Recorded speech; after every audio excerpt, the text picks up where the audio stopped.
मुंबईतील मुसळधार पाऊस आणि ढगाळ वातावरणाने विमान वाहतुकीला मोठा फटका बसला आहे। अमरावती विमानतळावर एका अनपेक्षित घटनेने प्रवाशांचा संताप अनावर झाला।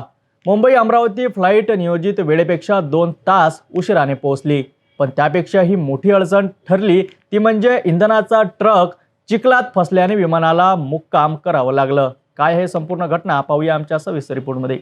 सोमवारी मुंबईत सकाळपासूनच मुसळधार पावसाने हाहाकार माजवला होता।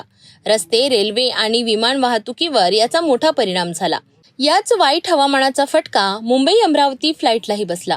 नियोजित वेळेनुसार दुपारी 3:30 वाजता अमरावती विमानतळावर पोहोचणारी ही फ्लाईट तब्बल 2 तास उशिराने म्हणजे सायंकाळी 5:30 वाजता अमरावतीला पोहोचली।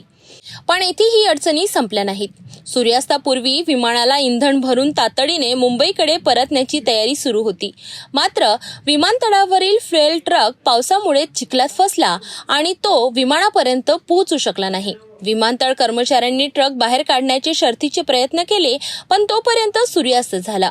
अमरावती विमानतळावर रात्रीच्या वेळी उड्डाण आणि लँडिंगची सुविधा उपलब्ध नसल्याने सोमवारची मुंबईला परत जाणारी फ्लाईट रद्द करावी लागली। यामुळे 74 प्रवाशांचा नियोजित प्रवास रखडला। विशेष म्हणजे प्रवाशांना विमानात बसवून सीट बेल्ट बांधण्यास सांगितले गेले होते, पण अचानक पायलटने कॉकपिटमधून बाहेर येऊन विमान उड्डाण करू शकणार नसल्याची माहिती दिली। यामुळे प्रवाशांमध्ये प्रचंड नाराजी पसरली। काहींनी विमानतळ प्राधिकरण आणि अधिकाऱ्यांशी वाद घातला, पण त्याचा काही फायदा झाला नाही।